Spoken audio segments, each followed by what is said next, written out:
Bon, j'ai eu la faiblesse d'accepter cette invitation à faire un petit laïus. Je ne pensais pas avoir un parterre aussi prestigieux et donc j'ai été un peu pris au piège. D'autant que je pensais, effectivement, avec une trentaine d'années de travail dans le domaine de la construction en matériaux locaux, essentiellement en terre et en pierre, avec des expérimentations très diverses, essentiellement dans l'habitat, mais avec quelques équipements. On a construit environ une soixantaine de bâtiments différents à travers le Maroc, mais essentiellement à Marrakech. Donc en fait, je pensais que mon sujet était bouclé, puisque j'ai des diapositives. Je me suis dit, je vais montrer ce que j'ai fait. Et Youssef m'a dit, non, ça c'est trop simple. Les gens savent ce que tu fais, c'est pas important. Ce qui est important, c'est de dire, de nous rendre compte un peu de ton expérience et d'ouvrir un chemin. Bon, chemin du développement durable, ça m'a bien plu. Je me suis dit, ça n'engage pas trop. On peut tous être en chemin. Et en fait, chemin du développement durable, ça rend aussi compte d'une notion, c'est que le développement durable est une attitude, c'est un chemin très long dans lequel on est toujours au début. Plus on avance et plus on est encore dans la première partie.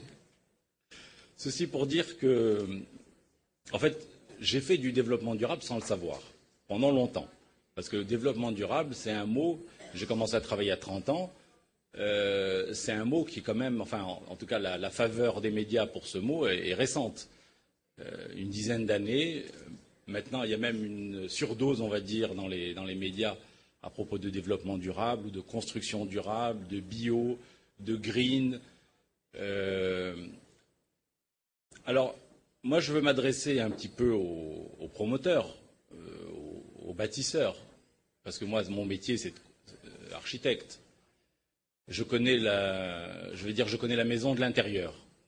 Je connais la maison de l'intérieur, je connais les rouages, je les ai pratiqués et j'ai vu la difficulté, durant toute ma carrière, j'ai vu la difficulté à faire avancer des idées qui au début, comme je dis, c'était au Maroc construire en terre il y a 30 ans, c'était comme, enfin, ça paraissait un peu hippie, un peu, ça n'allait pas durer.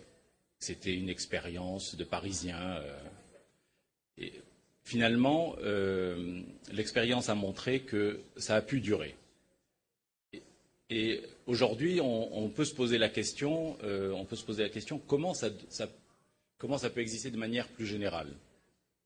L'attention à l'environnement, l'attention aux matériaux, l'attention au patrimoine. Je veux dire, toutes ces choses-là apparaissent souvent comme un luxe, comme quelque chose. On s'occupera de ces choses, certes importantes, mais plus tard, lorsqu'on sera bien développé. Or, c'est ça le problème, c'est que le développement, aujourd'hui au Maroc, le développement en particulier dans le bâtiment, ignore complètement les ressources du pays, aussi bien en hommes que les ressources patrimoniales qui sont les bâtiments, mais qui sont aussi les savoir-faire patrimoniaux anciens. On ignore tout ça parce qu'on a une logique à court terme de maximiser le profit dans l'année, de sortir de l'opération immédiatement. Et on ne donne pas le temps, même à ceux qui veulent le chercher, parce que c'est difficile de chercher. Ça demande du temps, de l'énergie. Mais souvent, on ne nous donne même pas le temps de chercher. On considère que le temps est quelque chose de trop précieux pour être donné aux architectes, par exemple. Donc on ne leur donne pas le temps, en considérant qu'ils doivent trouver avant même, dès le début de la commande. Ce que je veux dire, c'est que le développement durable, finalement, lorsque j'ai essayé de structurer un sujet là-dessus, je me suis rendu compte d'abord que j'écrivais des dizaines de pages et que je n'arriverais pas à les faire tenir en 10 minutes. Et je me suis aperçu que, en fait, le développement durable, beaucoup de gens en font certainement sans le savoir. Comme moi, j'aurais fait de la construction durable sans lui donner ce nom-là. Pourquoi? Parce qu'en fait, le développement durable, c'est une nouvelle grille d'analyse qui permet, quelle que soit la catégorie que l'on observe dans l'activité du bâtiment, de l'urbanisme, en fait, c'est une attitude vertueuse, tout simplement. C'est une attitude de bon sens. C'est une attitude éthique. Et ceux qui pratiquent déjà ces valeurs ne seront pas surpris par ce que c'est le développement durable.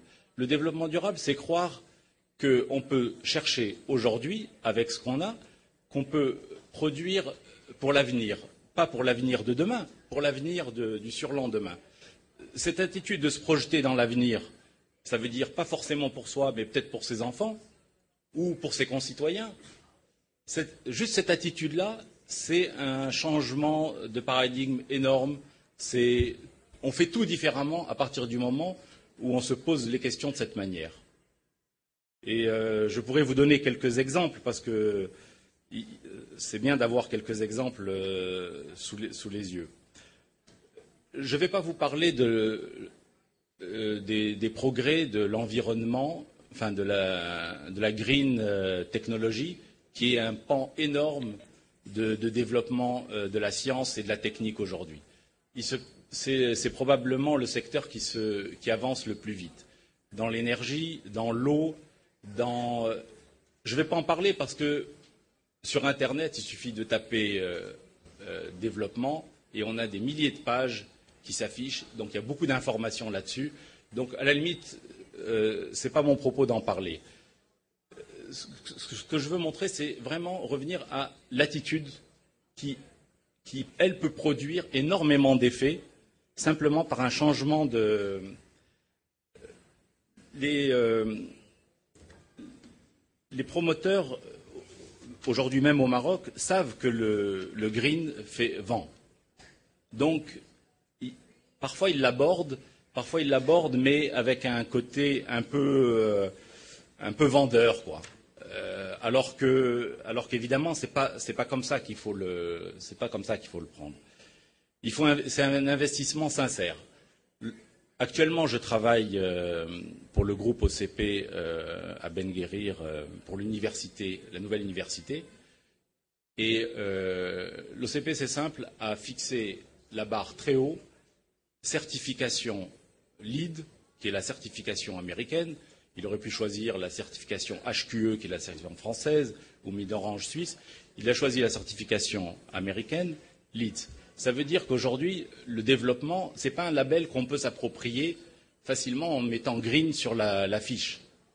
En tout cas, dans le monde développé, lorsqu'on dit qu'on est éco-développement, c'est des très lourdes certifications qui nécessitent toute une ingénierie dans lesquelles, depuis le premier coup de crayon jusqu'au dernier coup de truelle, tout est analysé par des bureaux spécialisés qui vous notent. Et pour obtenir une note silver